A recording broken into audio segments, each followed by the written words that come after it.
Hello friends, welcome back to my channel my life my blogs. আর এখন বাজে সকাল 7টা, আর 7টা থেকেই আমি তোমাদের সঙ্গে নিয়ে আজকে আমার ব্লগটা শুরু করলাম। আশা করি তোমাদের আজকের ব্লগটা ভালো লাগবে। তো সকালবেলা উঠেই ফ্রেশ হয়ে জানলা দরজাগুলো খুলে দিচ্ছি। আর তোজো যেহেতু সকালবেলা উঠে পড়েছে তাড়াতাড়ি, তাই জানলাগুলো ঘরের খুলে দিচ্ছি। ও যদি ঘুম থেকে না ওঠে আমি ঘরের জানলাগুলো খুলি না। ও যখন ওঠে তারপরেই আমি ঘরের জানলাগুলো খুলি।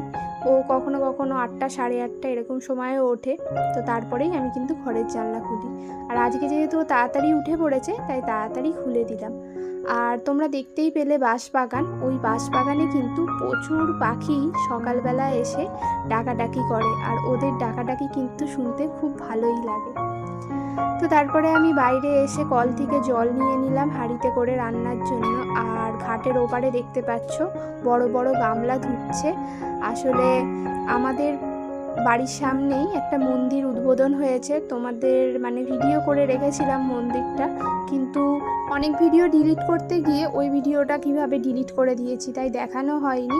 তো ওখানে 2 দিন ধরে খাওয়ানো হয়েছিল উদ্বোধন উপলক্ষে, খিচুড়ি খাওয়ানো হয়েছিল প্লাস লুচিও খাওয়ানো হয়েছিল। তো খিচুড়ি খাওয়ানোর পরের দিন ওই গামলাগুলো ছিল, তো ওখানেই কাকিমণি তারপরে আরও অনেকেই মেজে ধুয়ে দিচ্ছিল। আর তোমাদের মন্দিরটা দেখাবো, কারণ হরিনাম আছে আমাদের এখানে, কীর্তন, তো তখন তো তোমাদের সঙ্গে শেয়ার করবো মন্দিরটাকে। তো এখন আমি সকালবেলা রান্না বান্না স্টার্ট করে দিয়েছি আর কি। সবজিও কেটে নিয়েছি, দেখতে পেলে একটুখানি নোটে শাক ছিল, ওটা আমাদের জলারি, আর উচ্ছে দিয়ে করব সেই জন্য উচ্ছেও কেটে নিয়েছি। সঙ্গে একটু শুকনো বেগুন ছিল, তো বেগুন আর আলু উচ্ছে দিয়ে নোটে শাকের তরকারি করব।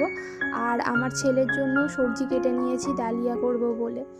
তো তারপরে রান্না করতে করতে দেখলাম মশলা শেষ হয়ে গেছিলো, লঙ্কার গুঁড়ো আর গরম মশলা গুঁড়ো এনেই রেখেছিলাম, 2 প্যাকেট ছিল। তো কৌটো ধুতে দিয়েছিলাম, সেই জন্য ঢালা হয়নি। তারপর যখন কৌটোগুলো শুকিয়ে গেছে তো ঢেলে নিয়েছি। একটা কৌটোই ধুয়েছিলাম, আর একটা ধুইনি। যেমন ওই যে কাঁচের কৌটোটা দেখলে ওটা ধোয়া হয়নি, ওটা মধ্যে অল্প গরম মশলা গুঁড়ো ছিল বলে ওর মধ্যেই আবার ঢেলে রেখে দিয়েছি। এবার শেষ হলে তারপরে ধোবো। আর এই যে লম্বা কৌটোটা দেখতে পাচ্ছ, এটা ডার্ক ফ্যান্টাসি চকলেট মিল্কশেক ছিল। কৌটোটা দেখতে সুন্দর বলে ধুয়ে রেখে দিলাম, পরে কোনো কাজে লেগে যাবে। তো তাড়াতাড়ি সকাল সকাল রান্না কমপ্লিট করে নিয়েছি, কারণ প্রচণ্ড গরম পড়েছে। যত বেলার দিকে রান্না করতে যাব ততই গরমে কষ্ট হবে, তো সেই জন্য একটু তাড়াতাড়ি রান্না করে দিয়েছি। তাড়াতাড়ি বলতে সেই কিন্তু বেলাই হয়ে গেছে, দেখতে পাচ্ছ বাইরে কিন্তু রোদ্দুর চড়াও উঠেছে।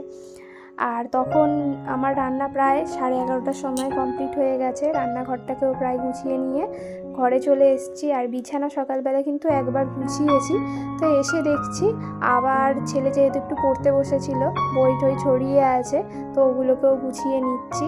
আর বুঝতেই পারছো, একটা বাচ্চা যখন বিছানায় বসবে তখন তো চুপ করে বসে থাকবে না, এদিক ওদিক লাফালাফি করে বিছানাটাকেও ঘেটে দিয়েছে।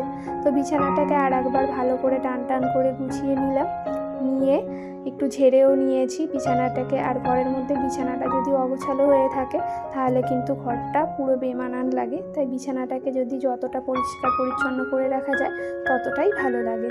তো সেই জন্য বিছানাটাকে ভালো করে পরিষ্কার করে, বাইরে কিছু জামা কাপড় ছিল তো সেগুলো নিয়ে এসেছি, এবার গুছিয়ে নেবো। আর এই যে প্যান্টটা দেখতে পাচ্ছ, ছোট্ট প্যান্টটা, এটা আমার ছেলে তোজোর। ভাবো এটা কিন্তু উল্টো দিক, আর এই যে এখন এটা সোজা দিক। এটা দেখো দুটো কালার ডিফারেন্স কত। যেহেতু উল্টো দিকে করে মেলা হয় সেই জন্য কালার একদম চটে গেছে, আর ভেতরটা কিন্তু কালার ভালোই আছে। তাই আমি যখনই জামা কাপড় রোদ্দুরে দিই সবসময় উল্টো দিক করে দেওয়ার চেষ্টা করি। আর এই গরমকালে একদমই রোদ্দুরে জামা কাপড় না দিয়ে একটু ছায়ার মধ্যেই দিতে চেষ্টা করি। হালকা জামা কাপড়গুলো ভারী যেগুলো খুব ভিজে থাকে সেগুলো খানিকক্ষণ রোদ্দুরে দিয়ে তারপর ছায়ার মধ্যেই দিই, না হলে কিন্তু কালার একদমই 12টা বেজে যায়। এবার এই কম্বলটাকে তুলবো করে একদমই তোলা হচ্ছিল না, যেহেতু কম্বলটা পরিষ্কার করা হচ্ছিল না। তো এইটা পরিষ্কার করতে কিন্তু অনেকটা সময় লাগে, সেই জন্য আর করে ওঠা হচ্ছিল না। তা আজকে ঠিক করেছিলাম যে কম্বলটাকে একেবারে পরিষ্কার করে একদম তুলেই দেব। সেই মতো কম্বলটাকে একটা ভিজে প্রথমে একটু ঝাঁটা দিয়ে ঝেড়ে নিয়েছিলাম, ঝেড়ে নিয়ে তারপরে ভিজে ন্যাকড়া দিয়ে ভালো করে এপিট ওপিট ভালো করে পরিষ্কার করে নিয়েছে। আর পরিষ্কার করার সময় আমার ছেলে দেখতে পেলে তো কেমন হচ্ছে দুষ্টুমি করছিল, ওই কম্বলের ওপর দিয়েই ওরা হচ্ছে ওই টকিং ক্যাকটাসটা নিয়ে আর কি খেলছে।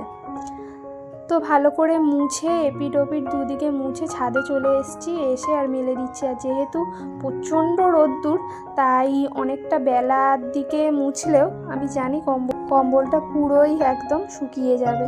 তো মেলে দিয়ে এসে নিচে চলে এসেছি। আর আমার ছেলে আমার যত ড্রেসিং টেবিলে কসমেটিক্সের জিনিস ছিল সেগুলো ব্যাগের মধ্যে পড়েছে, প্লাস ওর দাদুর ঘর থেকে লাইট এনে আমার স্টোরেজ বক্সে আর কি রেখে দিয়েছে। তো ঠিক করলাম যে আজকে ড্রেসিং টেবিলটা ভালো করে একটু পরিষ্কার করব। সেই অনুযায়ী এই ড্রেসিং টেবিলের সামনে যে স্টোরেজ বক্সটা আছে ওটাকে হচ্ছে বার করে নিয়েছি। আর নিচে দেখতেই পেলে একটু ধুলো ময়লা জমেছিল, তো ওটা ভালো করে ভিজে কাপড় দিয়ে মুছে তারপর আর একটু শুকনো কাপড় দিয়ে মুছে নিয়েছি। মুছে আমার যা জিনিসপত্র ছিল আর কি বিউটি প্রোডাক্ট সেগুলো আর কি রেখে দিচ্ছি। ওর মধ্যে কিছু জিনিস যেমন সিঁদুর, তারপর ময়শ্চারাইজার ক্রিম, টোনার, একটা বডি স্প্রে, এগুলো রেখে দিচ্ছিলাম। আর এই স্টোরেজ বক্সগুলো কিন্তু খুবই উপকারী, মানে আমার খুবই সুবিধা হয়েছে। দুটো আমি নিয়ে এসেছিলাম মল থেকে, তো এগুলোর মধ্যে কিন্তু ছোটোখাটো সব জিনিস একসঙ্গে রেখে রাখা যায়।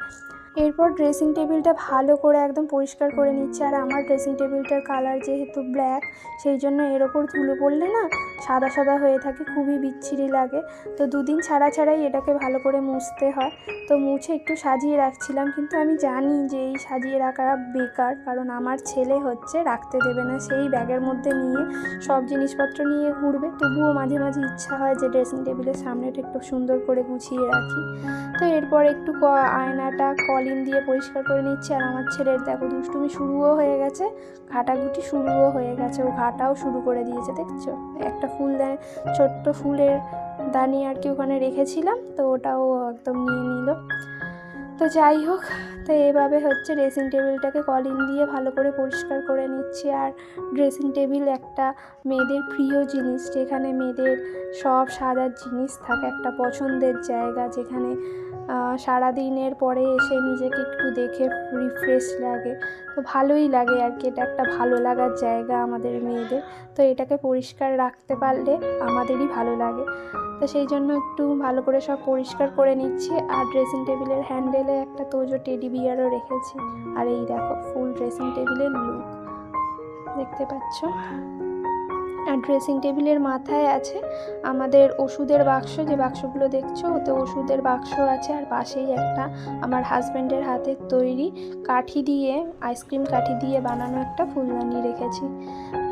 আর এই হ্যান্ডব্যাগটা না আমার একটু ময়লা হয়েছিল, তো আমি কিভাবে পরিষ্কার করব প্রথমে বুঝতে পারছিলাম না, কারণ যেহেতু এটা চামড়ার, তো একটু জল দিয়ে মানে ধুতে ইচ্ছা করছিল না। অনেকে বলে লেবু দিয়ে পরিষ্কার করলে পরিষ্কার হয়ে যায়, কিন্তু আমি একবার পরিষ্কার করে দেখেছি তেমন পরিষ্কার হয় না।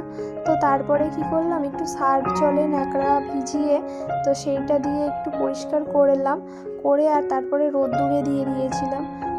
আর এই পদ্ধতিটা ফলো করে দেখলাম যে মোটামুটি একটু পরিষ্কার হয়েছে, কিন্তু আমি জানি না যে এতে ব্যাগটার কোনো ক্ষতি হলো কি না। তোমরা যদি কোনো টিপস জেনে থাকো যে এই লেদারের ব্যাগগুলো হচ্ছে কিভাবে পরিষ্কার করা যায়, তো প্লিজ জানিও আমাকে কমেন্টস করে।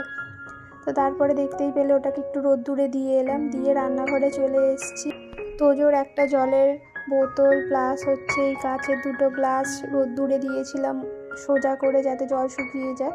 তো শুকিয়েও গেছিলো। আর তারপরে ওগুলোকে হচ্ছে ক্যাবিনেটের মধ্যে ঢুকিয়ে রাখলাম। আর তোজোর জন্য একটা নতুন ওয়াটার বোতল নিয়ে এসেছি, তোমাদের দেখানো হয়নি। আগের ওয়াটার বোতলটা না ও স্কুলে নিয়ে যখন যাচ্ছিল দেখলাম ব্যাগের মধ্যে জল পড়ছে, তো সেই জন্য একটা নতুন ওয়াটার বোতল ওর জন্য নিয়ে এসেছি। আর ওয়াটার বোতলটার বেস্ট পার্ট হচ্ছে ওর ভেতরটা পুরোটা স্টিল। আর দেখো দেখতেও কিন্তু খুব সুন্দর, একটা স্মাইল ফেস সামনে। আর আমি একটু প্লাস্টিক বা ফাইবার এগুলো অ্যাভয়েড করি। আগের বোতলটার ভেতরটা প্লাস্টিকের ছিল, তো এটা কিন্তু প্লাস্টিকের না, এটা স্টিলের, আর সেই জন্যই এটা নিয়ে এসেছি। তো চলো আজকের ভিডিওটা এই পর্যন্তই। আমার ভিডিওটা যদি ভালো লাগে অবশ্যই লাইক, কমেন্ট, শেয়ার করো। Tata, by.